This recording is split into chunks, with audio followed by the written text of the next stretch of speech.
Buenas tardes. Complacidos por su compañía, les damos la bienvenida a la segunda sesión del 2025 de Entre la Ciencia y la Vida, Día con la Investigadora, programa del Sistema de Bibliotecas que nos permite conocer cercana y personalmente a los más destacados científicos de nuestra alma mater y del país. Un espacio también para reconocer que la investigación es una verdadera opción de vida. Hoy conversaremos con Luz Estela Castañeda Naranjo, una destacada lingüista y educadora que ha dedicado su vida al estudio del lenguaje y la enseñanza. Profesora de la Universidad de Antioquia durante más de 40 años. Luz Estela es doctora en Filología Hispánica y una referente en Sociolingüística y análisis del discurso en Colombia. Su trayectoria académica ha estado marcada por la excelencia y el compromiso. Como investigadora, lideró proyectos fundamentales para el estudio del lenguaje en su contexto social, entre ellos el análisis del parlache en Medellín, que dio origen al diccionario de uso del parlache. Además, su labor en el grupo de estudios lingüísticos y literarios ha sido clave para el desarrollo de la investigación lingüística en el país. Más allá de su producción académica, Luz Estela ha dejado una huella profunda en sus estudiantes, a quienes formó con pasión y rigor, promoviendo el pensamiento crítico y el amor por la investigación. El historiador Eduardo Domínguez Gómez será el encargado de entrevistar a Luz Estela. Con una destacada trayectoria académica, fue presentador durante más de 9 años en el programa de televisión La Fuerza de los Argumentos, producido por nuestra Universidad de Antioquia. Además, dirigió el grupo de investigación en Comunicación, Periodismo y Sociedad de la Facultad de Comunicaciones, donde también es profesor. Él es magíster en Historia y actualmente es miembro activo de la Academia Antioqueña de Historia, desde donde continúa aportando al conocimiento y la difusión de la historia regional. Damos comienzo a esta conversación. Bienvenidos. Muchas gracias, joven. Luz Estela, muchas gracias por estar con nosotros hoy. Ay, muchísimas gracias a ustedes por haberme invitado. Yo me siento feliz de estar de nuevo en la universidad, así sea un ratico. Qué bien. No, es que vamos a tener una conversación muy normal. Esto es un diálogo entre compañeros de la universidad. Pues yo siempre me acuerdo de Estela y de José Ignacio como un par de hormiguitas trabajando todo el día. Trabaja y trabaja y trabaja. Ya la presentación, pues se dieron cuenta qué es lo que han logrado hacer y lo que han logrado hacer. ¿Vos te imaginaste, Luz Estela, que ibas a estar un día en Wikipedia? No, nunca. Es que uno abre Wikipedia, pregunta por el parlache y se abre una página entera con 10.000 cosas y aparece pues todo el pedigrí, con todos los logros y los avances. Bueno, empecemos por ahí. ¿Qué es el parlache? Eso es una germanía, dicen los académicos. ¿Es una jerga o es un argot? Bueno, en realidad lo que tú dices es cierto, hay muchas denominaciones. A mí me parece, desde pues mi punto de vista y lo que yo he leído y he estudiado, que la mejor clasificación sería dentro del argot, precisamente por su origen y porque tiene unas características especiales que tienen muchísimo más que ver con el argot, aunque mira que entre todas estas variedades lingüísticas no hay unas fronteras así muy delimitadas, porque ahí entran en juego muchas esferas de la sociedad, muchos hablantes de diferentes niveles de educación y, en fin, con diferentes oficios, profesiones, diferentes estratos social. Entonces, ahí entran muchísimas palabras, incluso palabras que se encuentran en el diccionario de la Real Academia de la Lengua, pero con otro significado. Entonces, no es fácil clasificarlo, pero de acuerdo inclusive con algunos encuentros que yo he tenido con especialistas de otras partes del mundo que están estudiando estos aspectos, parece ser que el término argot es el más adecuado para clasificar. Bueno, el término argot lo definen como que un modo de hablar. una variedad lingüística Sí. de un sector de la sociedad que usa un léxico, Unos términos propios. digamos, sobre todo no propios, porque pues el lenguaje circula tanto que es muy difícil decir que propio, pero que empiezan ellos a utilizarlos con ese grupo de hablantes con un determinado significado y con una serie de objetivos que tiene que ver, por ejemplo, con la criticidad, o sea, es un lenguaje que sirve para encubrir información.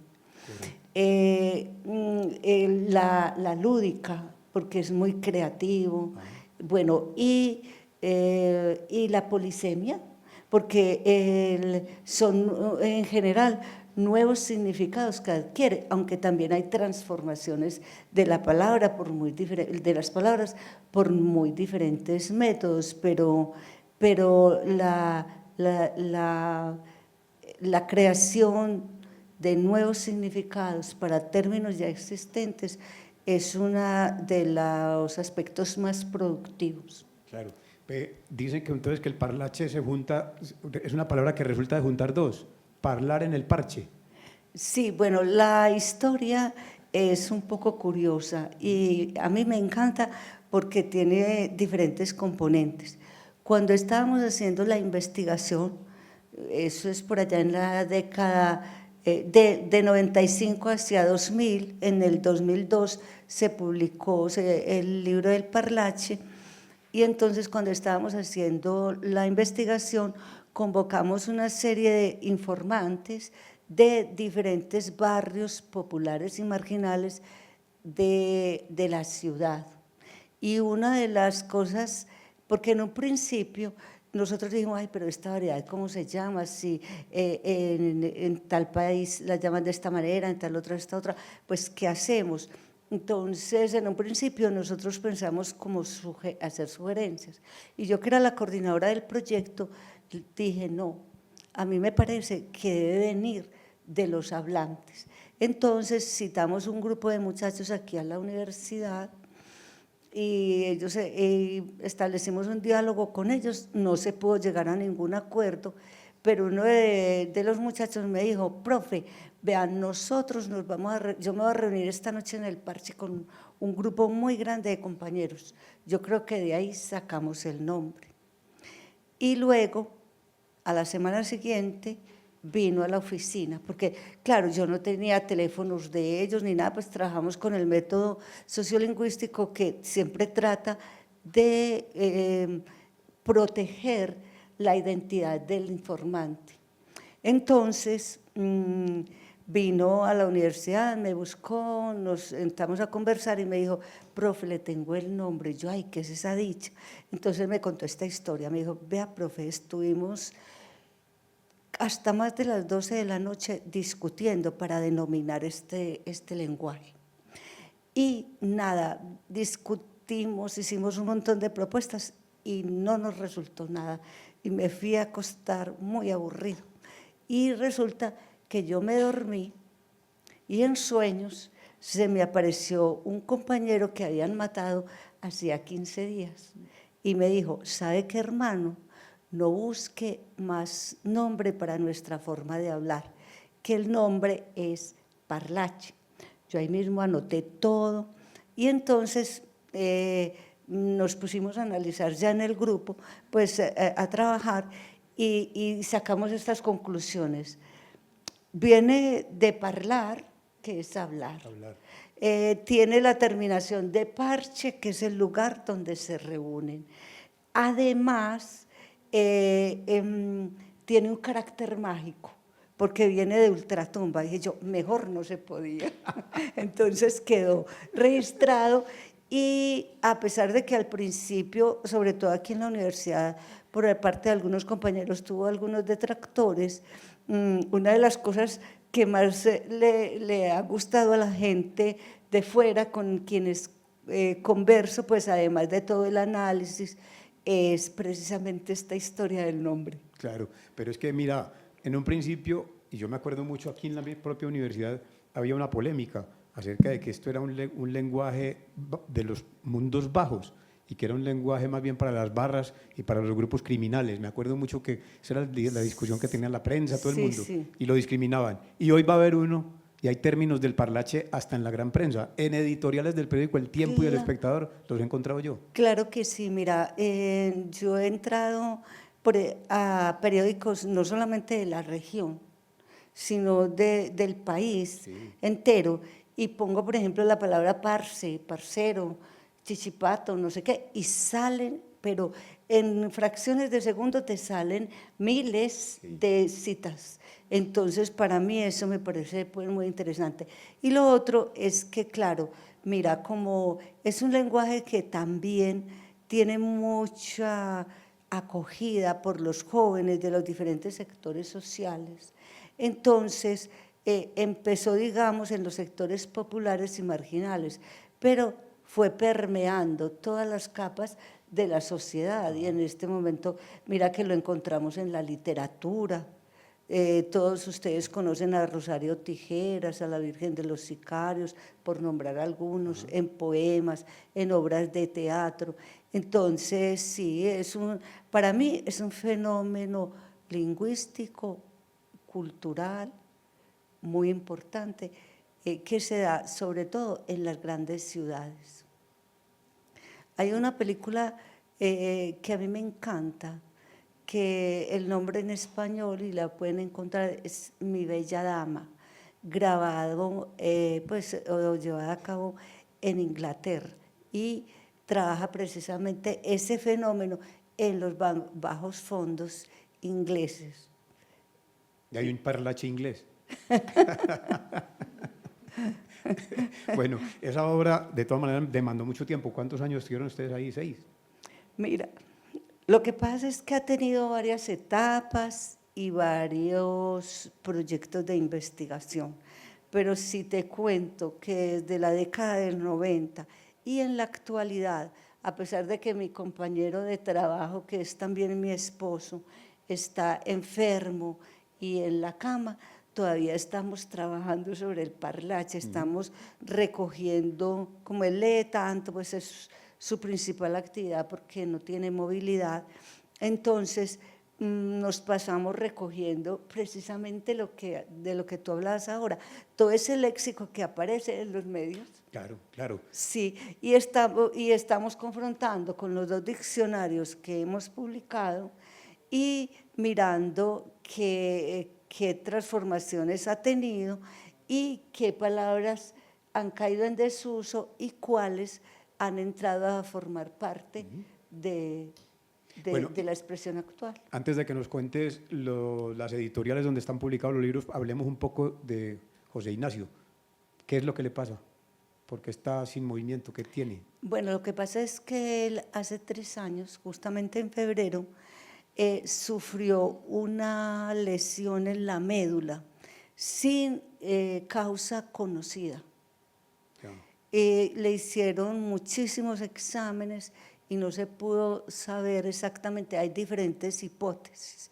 Inclusive toda la historia clínica de él la enviamos, pues mi hermano mayor que es médico la envió a la hija de él y al esposo que es un oncólogo que trabaja en Estados Unidos y allá con un grupo grande de médicos analizaron y hay algunas hipótesis pero ninguna probada. Pues el primero que veo yo que está enfermo de una hipótesis.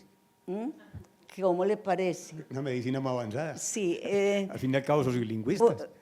Bueno, yo las denomino hipótesis porque son… Enfermo de conjetura. Ellos dicen, bueno, una puede ser una malformación de un vaso sanguíneo muy pequeñito, de los que hay en la médula, y que en cualquier momento se reventó, como pasa con los aneurismas, que es que se rompe un vaso, entonces que puede ser esa. Otra que podría ser consecuencia, yo no la creo, pero otra que mencionara que podría ser consecuencia de la vacuna del COVID, pero una de las cosas que dijeron era que si era eso, se recuperaba rápidamente, porque ha habido casos registrados en Estados Unidos, pero aquellos cuya lesión se derivó, cuya pues, inmovilidad resultó como consecuencia de la vacuna, se recuperan en un tiempo entre 6 meses y 1 año. Entonces, tampoco. Él empezó en el 2022 o en el 23. Cumplió 3 años ahorita en, el 22. en febrero. Correcto. El 22. Y bueno, en un principio también pensaron que podría tener cáncer en las terminaciones nerviosas de la columna, pero todas esos exámenes los hicieron y eso se descartó. Ya. Eso sí, fue la única que se pudo descartar. Pero bueno, quedó de todas maneras con conocimiento suficiente, razonamiento. Sí, sí. Hay 2 ventajas muy grandes. La una, que puede mover sus manos y que del cerebro, la cabeza está muy bien, muy lúcido, se mantiene leyendo, tiene una memoria fantástica. Te digo que nosotros hacemos muchos crucigramas, pues yo buscando también que él se entretenga y porque a mí toda la vida me ha gustado y yo creo que me gana. Sí. Pues claro, está concentrado todo el día. Sí. Bueno, ¿ustedes tuvieron hijos?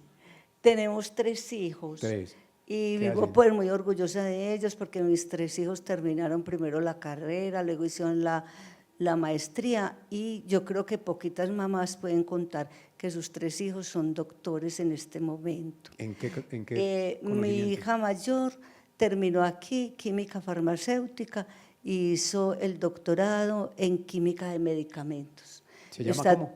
Isabel Cristina Henao. Ella está haciendo actualmente una investigación para extraer unos compuestos del café, de la pulpa de café, porque tienen un efecto positivo para el tratamiento del cáncer. Entonces está aislando y estudiando esas moléculas. Qué bien. Bueno, la segunda hija terminó Derecho en EAFIT y se fue a hacer una maestría a Barcelona.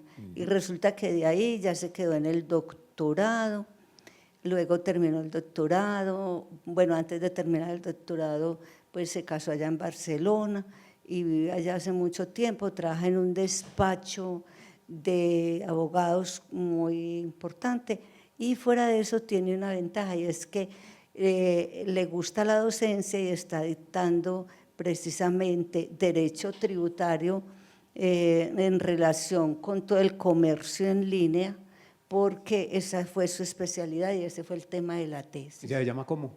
Ana María. Ana María. Ana María. ¿Y a Ana María le tocó volver a hacer la carrera de Derecho en España, me imagino, para poder ejercer o no? No, ella hizo la carrera. Bueno, la convalidó, sí, claro, pero no la tuvo que repetir, sino presentar como 10 exámenes. Eso es prácticamente lo mismo. Sí, pero no se demoró 5 años, sino como 6 meses. Uy, bueno. ¿Y el tercero? Y el menor, que es un hombre, es ingeniero. Terminó la ingeniería en la Escuela de Ingenieros. Luego se fue para Dresden, en Alemania, Dresden, y hizo la maestría. Y vino aquí a la Universidad de Antioquia a hacer el doctorado y se especializó en todos los procesos y la modelación, me dice él, para la descontaminación del aire. Y a pesar de que es joven, tiene como muy buen nombre y hace un poco más de 1 año que está trabajando en el Instituto de Investigaciones del Desierto en Nevada, en la Universidad de Nevada en Estados Unidos. Estados Unidos. Sí. Bueno, ustedes se dan cuenta pues que son 3 profesionales que siguieron la vida académica, pero es que eso tiene su historia. Los abuelos eran maestros, tus papás. Sí. Mi papá él terminó el bachillerato en el liceo de la Universidad de Antioquia, y luego, en San Ignacio, y luego hizo la licenciatura en filología que así se llamaba también en esa época, en el Instituto Filológico Colombiano, que era de la Universidad de Antioquia. Tuvo mucho prestigio, pero ese instituto se acabó, yo no sé cuántos años hace, y de ahí posteriormente nació la Facultad de Educación y tiene su programa de español y literatura y muchas otras pues, licenciaturas. Entonces mi papá terminó allí y fue profesor del Liceo Antioqueño muchísimo tiempo. Inclusive una época, estando nosotros pequeños, que lo invitaron a que viniera a trabajar a la universidad y él dijo, no, a mí me encanta lo que yo hago y me quedo ahí. Y tuvo unas, pues él vivía muy orgulloso de sus alumnos porque yo no recuerdo los nombres, pero inclusive varios gobernadores de Antioquia fueron egresados del Liceo Antioqueño y mi papá les dio clase. ¿Cómo se llama tu papá? Hernán Castañeda Gómez, ya murió hace 12 años. Correcto. ¿Y tu Sí. mamá también fue? Mi mamá también terminó magisterio, era profesora en Pueblo Rico, un pueblo de Antioquia, pero se casó y renunció para dedicarse pues a la educación de los hijos. Y mi mamá no siguió trabajando, pero como tuvo tantos hijos y le gustaba tanto el magisterio, todos entramos a la escuela ya sabiendo leer, escribir y muchas cositas. A ver, le gustaba tanto el magisterio que se dedicó a tener hijos. Para una escuela propia. Eran 12. ¿Cuántos hermanos? 11. 11 hermanos. 11. Todavía estamos todos. Qué bien. Sí. Y por el lado de José Ignacio, ¿los abuelos qué hacían? Los papás de él. Bueno, el origen de Ignacio es diferente, pero muy bonito también porque él es campesino y estuvo viviendo en el campo hasta cuando tenía 13 años y estudiando pues en el pueblo con mucho sacrificio porque tenía que venir desde muy lejos hasta la escuela del pueblo. ¿De cuál pueblo? De Pensilvania, Caldas. Y luego ya se vinieron para Medellín, pero lo bonito que les quiero contar es que el abuelo era un lector muy consagrado a pesar de que no había hecho sino como 2 o 3 años de primaria. Y el papá de Ignacio, que tampoco pues tuvo acceso al bachillerato ni nada, también era un gran lector. Uno llegaba a la casa de Ignacio y siempre encontraba al papá leyendo. Y yo le pregunté una vez, bueno, pero usted ¿por qué lee tanto? Pues porque a mí me gusta como saber, porque el tema de la lectura, además del parlache, a mí me ha interesado mucho. Entonces yo le pregunté, ¿usted por qué lee tanto? Y me dice, no, es que yo desde pequeño, porque mi papá, yo creo que era el único en el pueblo que le llegaba el periódico.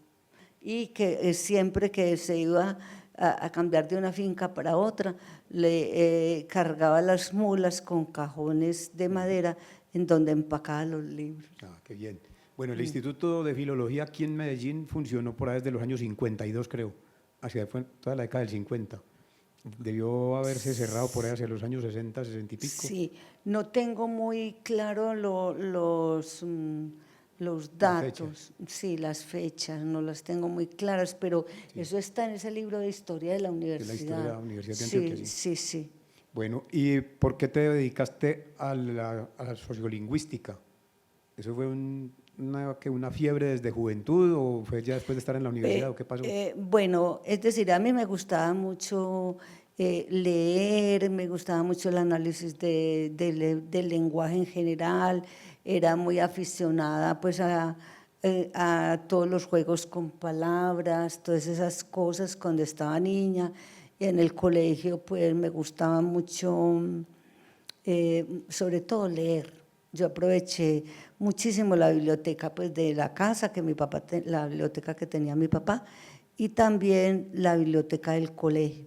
Cuando entré pues yo pensé, como yo terminé el bachillerato normal, pues mejor dicho, yo terminé en una normal. Entonces… ¿Cuál normal? ¿La normal antioqueña? No.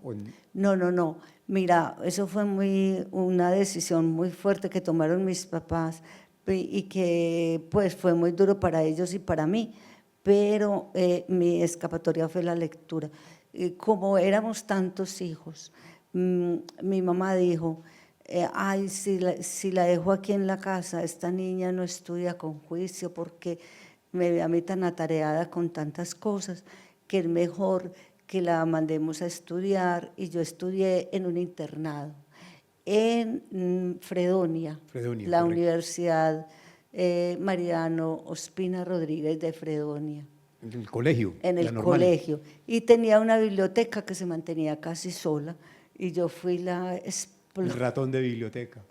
y me divertí muchísimo y aprendía mucho. Y a mí me decían mis compañeras que yo no entiendo a usted por qué le va tan bien si usted no estudia. No nace y no lee, no estudia. Pero ¿desde qué año te mandaron al internado? Ay, desde que salí de quinto de primaria, o sea, yo hice los 6 años, y ese mismo año en que me gradué, me inscribí a la universidad y pasé. Afortunadamente en el primer intento yo quería español y literatura, yo creo que porque yo me identificaba mucho con mi papá desde el punto de vista intelectual. Eso. Entonces yo tomé esa decisión y empecé a estudiar. Yo cuando entré a la facultad yo no sabía que la sociolingüística existía, pero tuve la suerte de tener un profesor que no solamente sabía mucho de sociolingüística, sino que le era muy hábil para la enseñanza. Entonces me motivó hasta tal punto que esa fue una de mis pasiones y todavía es. Claro, pero ¿qué diferencia tiene el estudio de la lengua española con la sociolingüística? Bueno, lo que pasa es que la lengua española tiene varios niveles y todos ellos son importantes. O sea, una persona que estudia sociolingüística necesita tener unas buenas bases de gramática, de todos los niveles de la lengua. Sí. Pero a mí me gustó muchísimo el estudio de los fenómenos lingüísticos teniendo en cuenta todos los aspectos sociales de los hablantes. Que es la parte que no tiene la filología, ¿o sí? Pues no, sí, porque inclusive yo en el programa de filología dicté muchas veces el sociolingüística, sí, también lo tiene. Son parientes, pero no son hermanitas. Pues yo no sé, porque mira que, por ejemplo, la lingüística muestra que hay diferentes factores que transforman, pues que hacen que el lenguaje cambie. Eso. El tiempo, el aspecto cronológico, el social, sí, lo diastrático y muchos otros, y otros 4 o 5 aspectos. Entonces, sí la toca. Lo que pasa es que tal vez no con el término, porque es que la sociolingüística es, digamos, hay una gran disciplina que es la lingüística y tiene diferentes líneas, sí, y dentro de esas líneas está la sociolingüística. Correcto. Bueno, y si uno pasa todo el bachillerato en un internado en un pueblo, ¿cómo viene a la ciudad y se mete a una universidad tan veloz como esta? Bueno, yo conocí a la universidad tanto cuando era en San Ignacio, cuando trabajaba mi papá allá, porque pues íbamos mucho, y a eventos, mi papá nos llevaba a conciertos y a ciertas cosas que había allá. Inclusive le hacíamos dar vergüenza a mi mamá, porque cuando pasábamos por cerca de San Ignacio siempre gritábamos, ay, entremos a la universidad de mi papá. Bueno, y después, cuando ya, inclusive cuando estaban haciendo la universidad, mi papá nos traía para que viniéramos, y yo recuerdo que estando, no recuerdo exactamente en qué grados ya, pero ya en bachillerato, ya casi terminando, que hicieron la primera bienal, sí, que fue aquí en la 70. Biblioteca. Sí, fue en el 70. ¿Pero en 1970? No, yo en el 70 ya estaba aquí en la universidad estudiando, fue antes. En todo caso, yo ya conocía la ciudad universitaria y cuando iba a empezar, sí, el temor más que todo era como de salir a coger el bus, ¿cierto? Enfrentar, venir a la universidad no, porque además ese era como mi sueño, llegar aquí. Por eso me dio tanta felicidad hoy, después de tanto tiempo, entrar acá a este recinto. ¿A usted no le pasó lo que a muchos de los investigadores que han pasado por esta sala les ocurrió o nos ocurrió? Y era el susto de las familias porque decíamos que íbamos a estudiar en la Universidad de Antioquia. Y la gente decía, ¿cómo a esa universidad? A tirar piedra. ¿A usted no les pasó? No, es más, el día que yo me estaba matriculando, hubo tremenda pedrea. Yo, claro, sí, no, a mí me daba miedo, todavía me da miedo y me voy lo más rapidito que pueda, pero pues no entro tampoco en pánico. Ajá. Se recibe con naturalidad. Una pedreita al año no hace daño. No, a mí no me gustan, pero si se dan, ¿qué más vamos a hacer? Bueno, está también en boga una palabra ahora en la prensa, todos los políticos, todo el mundo está hablando de narrativa. Hubo otro tiempo que se hablaba de discurso, y análisis de discurso y análisis de narrativa. Bueno, ¿qué diferencia hay entre narrativa y discurso o en argumentación? Bueno, lo que pasa es que yo te digo una cosa, la gente se apropia de ciertas palabras y empieza a darles un significado y un uso. Entonces ahora dicen las narrativas del gobierno, las narrativas de las EPS, las narrativas de no sé quién, pero es simplemente como para referirse a todo lo que expresan y la ideología que conllevan, ¿cierto? Claro. Entonces, para no llamarlas de otra manera, pues escogieron esas las narrativas que queda como un poco velada la cosa. Sí, y bueno, el discurso, pues del discurso hay muchas definiciones, sobre todo que hacen alusión pues a lo escrito, al oral, ¿cierto? Entran, es decir, de todas maneras dentro de cada uno hay también sublíneas, por decir algo, porque pues hay que hablar del discurso científico, del discurso político, bueno. Correcto. Y en relación con, con la argumentación, la argumentación es una técnica muy maltratada en este momento, porque si ustedes escuchan aquí a la gran mayoría de personas, pareciera que están argumentando, pero están utilizando falacias, diciendo verdades a medias, de todo. Entonces, si uno va a ser riguroso, la argumentación es algo muy bonito, porque es tratar de defender una posición y de convencer al interlocutor, si llega a ser posible, pero con una lógica y con una honestidad y una seriedad que permite. En esto son grandes maestros los holandeses, en el estudio de la argumentación. Claro, claro, porque es que cuando se habla de argumentar estamos recurriendo directamente a la filosofía, pues a la concepción, a la epistemología. Claro, y no, por ejemplo, porque es que uno ahora se pone a escuchar y ¿cuál argumentación?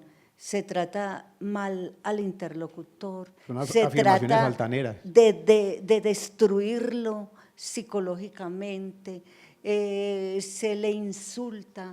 No es el arte de persuadir, sino todo lo contrario. Sí, no, en realidad eso es la mal llamada argumentación. La argumentación en su sentido estricto es una actividad intelectual muy seria y muy exigente y que tiene una serie de reglas y que tiene que, pues, lo primero es que el interlocutor tiene que ser honesto y sincero consigo mismo y con los demás. Bueno, y se dice mucho de la narrativa es que tiene más recurso a lo literario, y entonces por eso era que los historiadores no tenían afecto por la narración, sino por la descripción. Y ahora se habla recientemente, o en los últimos tal vez 15 años, se viene hablando con más fuerza de la bioética de la narrativa. Claro, pero es que mira, sí, cuando se habla en literatura de narrativa es una cosa que tiene que ver con el tipo de texto que produce el escritor, Eso. ¿sí? O el poeta, pues el escritor en general. Y en cambio, ahora cuando se está hablando de esas narrativas, es como… Versiones. Sí, Es que sí, es la o versión. como dicen los hablantes de parlache, el parlamento. Sí, pero en realidad no, ahí ellos tampoco diferencian, simplemente adoptaron el término. Bueno, ahora, sobre todo que volvemos a empezar otra vez la campaña política por otro nuevo, por una nueva presidencia a partir del 26, van a emerger de nuevo una cantidad de discursos. Entonces, el discurso político, el discurso social, el discurso religioso, el discurso, todos también recurriendo, es así, a una cantidad de narraciones, pero porque son ficciones puestas en consideración pública. Según eso, la experiencia que hemos tenido todos, se podría decir que el discurso político se ha venido degradando en Colombia, o por el contrario, tenemos una nueva forma de argumentar y de decir cosas. Bueno, yo no sé, yo no soy experta en política y no quisiera pues como decir algo, pues imprecisiones o cosas que… yo lo que pienso es que todo discurso tiene que ser riguroso.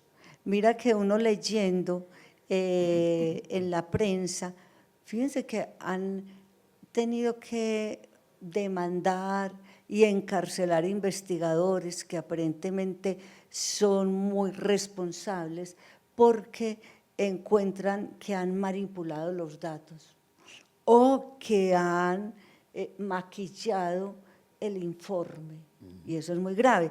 Y lo otro, los que lo han plagiado y se adueñan del conocimiento de otros. Entonces, yo diría que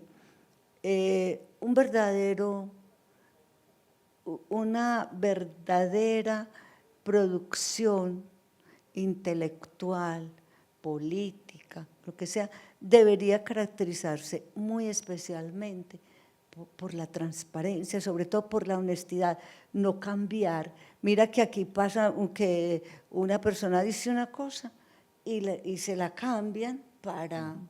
Y ahora con la inteligencia artificial y con todo eso, es todavía más fácil hacer ese tipo de cuestiones. Claro, como unas suplantaciones. Sí, sí, sí.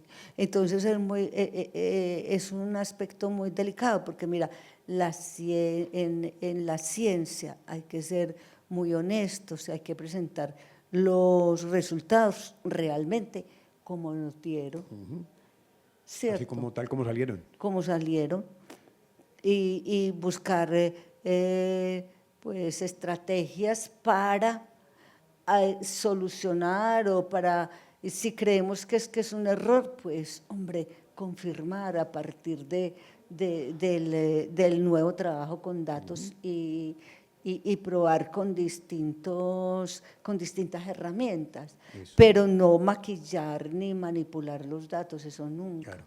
Bueno, el grupo de investigación de ustedes en la facultad, ¿cómo se llama? El Grupo de Estudios Lingüísticos Regionales. Correcto. Ese grupo tiene simultáneamente docencia, investigación, extensión, o cada cosa por su lado. Pues vea, aquí está el director del grupo, que es el profesor Juan David. Y pues, ¿qué te digo en este momento? Pues ya han pasado varias personas dirigiendo, pueden haber incorporado nuevas cosas, pero claro, lo que pasa es que el profesor, el integrante de un grupo de investigación tiene distintos roles. Sí. Es profesor, a veces atiende asuntos relacionados con la extensión y con la docencia, como me pasaba a mí, y es investigador además. Ajá. Y director de tesis doctorales, de tesis de maestría, de monografías de grado. Entonces, una cosa sería como los roles del investigador y otros los roles pues, o los objetivos que cumple el grupo. Lo que pasa es que hay una cosa muy importante, en la medida que los grupos avanzan, que los grupos investigan, mira que a veces salen nuevas unidades para determinadas para determinadas materias. Salen, generalmente el profesor que es investigador trata de vincular a sus estudiantes con la investigación y en la investigación aprenden mucho. Eso. Yo tengo en este momento varios estudiantes que están en el exterior haciendo el doctorado y que pues me alegra muchísimo porque yo les di unas ciertas orientaciones para empezar a buscar las becas y empezar a estudiar, y ellos, una de las cosas que más me agradecen fue esa, haberlos tenido vinculados como estudiantes ahí, aprendiendo al lado de uno. Pues puede ser que el monitor, no sé qué, pero uno lo involucra, mejor dicho, viven a toda hora en un aprendizaje constante con las tareas también que viene desempeñando el profesor. Claro, es que yo ahí hice la pregunta porque con el gobernador actual, que tiene un secretario de Educación que fue rector de aquí, tiene una idea muy rara acerca de la universidad. Dice que es que la gente que investiga no da clases y que esa situación se ha venido complicando y nos tienen en la universidad, tenemos quebrada la universidad. No, nosotros, pues un investigador, yo ya pues digamos no me cuento, pero un investigador trabaja en todos los ejes misionales de la universidad. Claro, incluyendo el de la gestión, porque decían docencia, investigación, extensión y se le olvidaba la gestión. que uno hace gestión. Sí, claro que, mira, yo no sé si tú recuerdas, pero a mí me tocó coordinar los posgrados, Claro. coordinar el programa de pregrado, coordinar la maestría, y son cosas en las que uno también aprende y tiene que estar, pues, y Claro. esa experiencia, digamos, como investigador, sirve para desempeñar, diría yo mejor, todos esos roles en los diferentes ejes misionales. Correcto. Bueno, ¿y qué proyecto viene ya ahora para el grupo? Aunque no estás ahí porque ya estás jubilada, pero hay un contacto directo. Pero mira, yo por el problema de la enfermedad de mi esposo he estado un tanto alejada, pero viene un trabajo muy interesante y del cual se derivan muchas cosas y en el que viene trabajando el grupo, que es el Congreso Internacional de Investigación Lingüística, que va a ser en septiembre. Y allí se dan a conocer pues, los resultados de las investigaciones de los diferentes miembros del grupo y vienen investigadores en lingüística de diferentes países. Siempre hemos tenido muy buena acogida y viene gente de muchos, pues de Europa, de Estados Unidos y de los países cercanos también. Entonces… ¿Y este congreso va a tener un tema central o no? Sí, pero no estoy… ¿Tú nos ayudas en esto, Juan David? Perdón un segundito para que grabemos.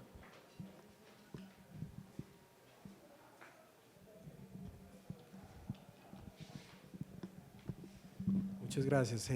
Profe Domínguez, muchas gracias. Un saludo especial y a mi maestra, que aquí estoy parado con un montón de deudas académicas y personales, a ella y al profe Nacho. Profe Domínguez, sí, la temática es alfabetización académica. De hecho, hace poco pues estamos haciendo una publicidad en video, ya han salido varias entregas. Es un congreso que tiene mucha trayectoria, esta es la 5ª versión, es un congreso internacional y ya inclusive empezando ya tenemos 20, nos han llegado 20 propuestas de ponencias, se están planeando las mesas, se está trabajando también con un tema novedoso que es pues para nosotros, que es recibir trabajos de grado, investigaciones de maestría y doctorado. Entonces, ahí trabaja también el Cabro y Cuervo y se vinculan muchas instituciones. Entonces, ahí vamos en ello. Todo esto es legado de la profe Estela, el profesor Nacho, y pues hay otros proyectos que están en curso, el DEVA, que está muy avanzado ya, y todo que es como un hijo también, no sé, el profe José me corrige, pero allí también hay mucho, ya lo vas a ver, profesor Domínguez, cuando salga los resultados, que hay mucho de parlache, hay mucho de argot, etcétera. Entonces, bueno, como dándote cuenta un poco de lo del Congreso. Ajá, Aprovechemos estos minuticos que nos quedan por si quieren ustedes hacer intervenciones o preguntar o alegar, negar o ampliar. Que agradezco mucho. Gracias. Bueno, lo que sigue entonces con la universidad es que en este proceso que llaman o que han dicho que es una crisis especial, yo creo que no es una crisis especial. Yo llevo en esta universidad mucho tiempo también, por ahí otros 40 y pico de años, pero acabo de terminar una compilación acerca de lo que la prensa antioqueña opinó durante 50 años acerca de la Universidad de Antioquia. Y esa es una compilación de unas 4.500 páginas más o menos sobre el asunto. Y uno dice, esto es increíble que la universidad mantiene un apoyo irrestricto de todos los sectores sociales, incluyendo la prensa conservadora con la que yo tenía mucha prevención. Yo estaba convencido de que ahí iba a encontrar unas diatribas contra la Universidad de Antioquia muy fuertes, sobre todo en los editoriales. Nada, fue un apoyo irrestricto. Pero me parece interesante ver es que cíclicamente la universidad cae en una crisis económica. La Universidad de Antioquia cíclicamente ha tenido este problema. Llega un momento, es un asunto político, pero no saben exactamente cómo lo manejan. Lo que pasa es que es la universidad pública la que está siempre en crisis con el Estado, pero no por causas internas. A mí me emociona mucho ver, por ejemplo, que hoy, ya usted se acuerda que en la universidad decidió en el año 95 declararse como universidad de investigación. A mí me parecía eso como un pleonasmo, es como así que universidad de investigación, es que una universidad que no investiga no es universidad, pero era así, la universidad pública no investigaba. Nosotros éramos una carga para la sociedad hasta los años 90, una carga, literalmente hablando, porque todos dependíamos de lo público y esperando a que nos dieran. Hoy lo decimos con mucho orgullo, es que después de haber tomado la decisión de ser una universidad investigadora, hemos aumentado sin restricción alguna la cantidad de grupos y centros de investigación, hasta el punto de que nosotros como universidad estamos generando el 60% del presupuesto de funcionamiento que tiene la Universidad de Antioquia hoy, de 400 y pico de mil millones anuales. Lo conseguimos con investigadores, investigación, docencia y extensión. Extensión se encarga de sacar de la universidad y unas veces vender y otras veces simplemente por asistencia social hacerlo, pero poner en función social lo que ya hacemos por cuenta de nosotros. Para mí ese es un dato supremamente valioso. Claro, y yo quisiera agregar algo. En esa década del 90, cuando se empezó a hablar precisamente de la universidad investigadora, un compañero a quien estimo y admiro muchísimo, que es el profesor Francisco Zuluaga, fue uno de los pioneros y nos invitó a que nos reuniéramos para fundar, digamos, el grupo de investigación. Y fue el Grupo de Estudios Lingüísticos Regionales fue el primer grupo de investigación en lingüística creado en Colombia y ha tenido muy buen nombre.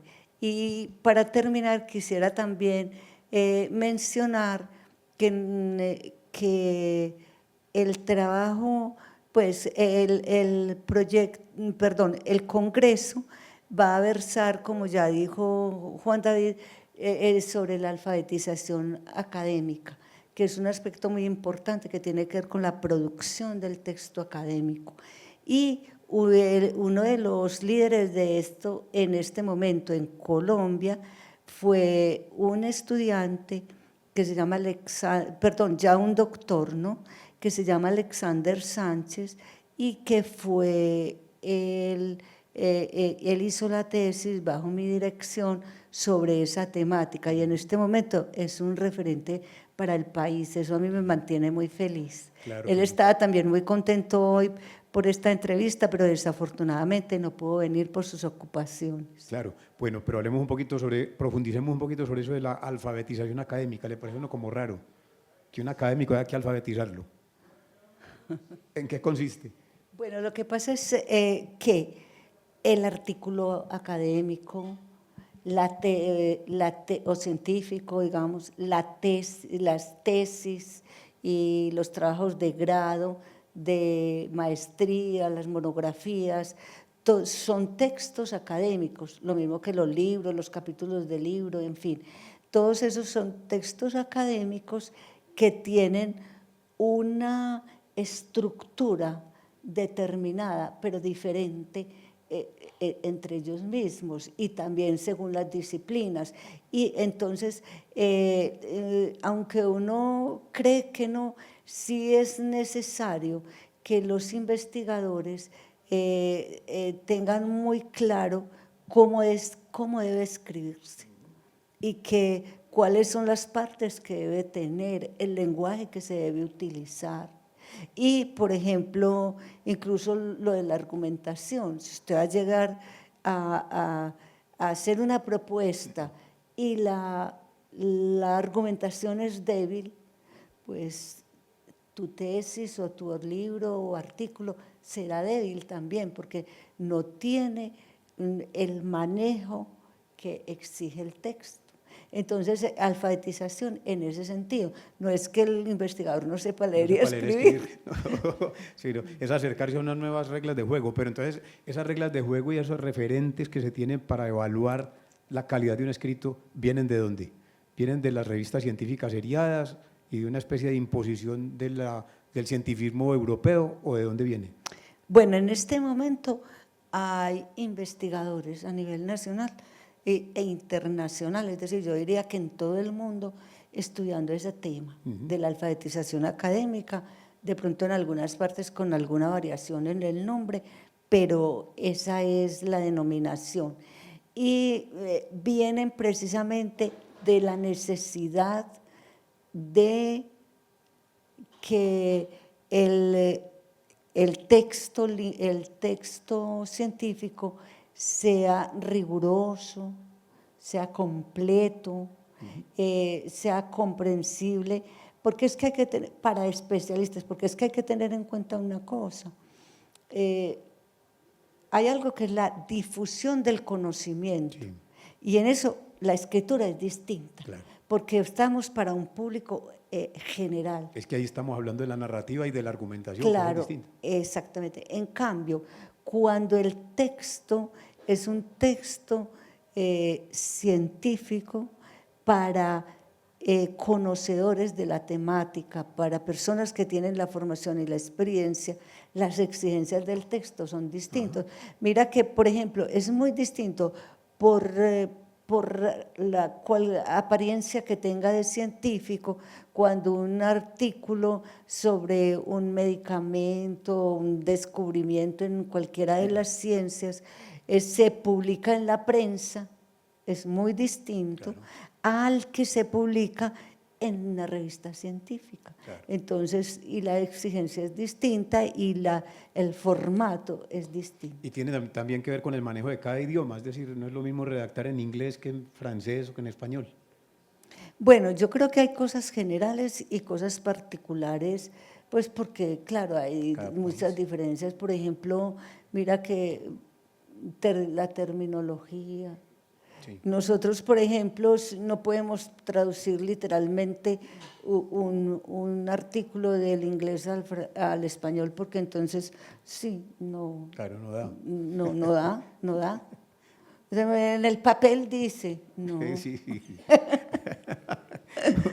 Es que, no, yo pregunto eso es porque a menudo en las exigencias que se hacen para publicación siempre vienen son las reglas de juego de la revista científica seriada. Entonces esto se convirtió prácticamente en un juego de poderes, no tanto en un juego de pues una cientificidad de la revista, sino en una competencia por la cual se cobra. Claro, lo que pasa es que eso sí me parece a mí muy complejo, pero eso no tiene que ver, digamos, con la alfabetización académica, sino con el manejo. Hay unas revistas científicas que uno dice, pero Dios mío, ¿cómo hay que pagar $5.000 para que me publiquen un libro? Un artículo. Sino, y eso pues a mí ya me parece también como no sé si seré muy exagerada, pero ya eso no me parece a mí ni eso es justo una ni industria, claro. honesto, eso me parece a mí como un abuso, ¿cierto? Claro. Un abuso. Yo te digo, yo porque me publiquen nunca he pagado, ni pagaré, porque me parece pues que eso es un descaro. Sí, sí, pues es Sí. una regla de juego que se Es inventaron. una regla, en el es una sistema. regla de juego. Lo que pasa es que la calidad de las revistas sí influyen, por ejemplo, en que de ahí se tomen cosas, porque se toman como parámetros, como ejemplos muy importantes en el proceso, pero no, pero ya hay cosas que sí restringen demasiado. Bueno, y del grupo GELIR, ¿qué otras contribuciones han hecho así a los estudios regionales? Que uno diga, bueno, así como el Parlache, que se vuelve un estruendo nacional y mundial. Bueno, muchos, porque mira, por ejemplo, el trabajo de Francisco, él trabajó mucho la fraseología, los dichos populares, los refranes, todas esas cosas. Hizo, pues, digamos, teniendo en cuenta no el departamento, pero sí, por ejemplo, ese último, o uno de los últimos libros que publicaron de él, que fue sobre la fraseología en la novela, en la obra novelística de Gabriel García Márquez. A mí me parece que es muy, pero muy importante. Bueno, el trabajo que ha venido haciendo José Luis con el grupo sobre el lenguaje antioqueño. ¿Cómo hablamos los pues todo antioqueños? lo que tiene que ver con el, a mí me ha parecido muy importante el DEVA, el lenguaje hablado pues en el Valle de Aburrá. Todo lo que han hecho Alexander, Juan David, con la alfabetización académica y todo, contribuye al fortalecimiento de la formación de los investigadores, tanto de estudiantes como profesores. Los estudiantes, ya digamos los egresados del doctorado que están en el grupo de investigación actualmente, han hecho contribuciones con las tesis que han presentado. Entonces yo creo que hay mucho por hacer, pero también tiene resultados y es lógico porque el grupo tiene ya trayectoria y muchos años de funcionamiento. Bueno, ahí vienen ustedes puestos cómo se puede resumir en una hora lo que hicimos en 50 años. Bueno, muchas gracias, ya se nos termina hasta ahora. Luz Estela, muchas gracias por estar con nosotros, por haber aceptado esta jornada. Sabemos que hoy pues la cita era a las 9 de la mañana, pero una cita médica se le atravesó, tocó invitarla a las 3 de la tarde, pero sin embargo aquí la tenemos. Muchas gracias. Muchísimas gracias por la invitación. Para mí fue un placer no solamente estar en la universidad, sino compartir con ustedes y con Eduardo, que ya llevamos añitos de conocernos. Oiga, por Dios, un aplauso, háganme el favor, por Dios.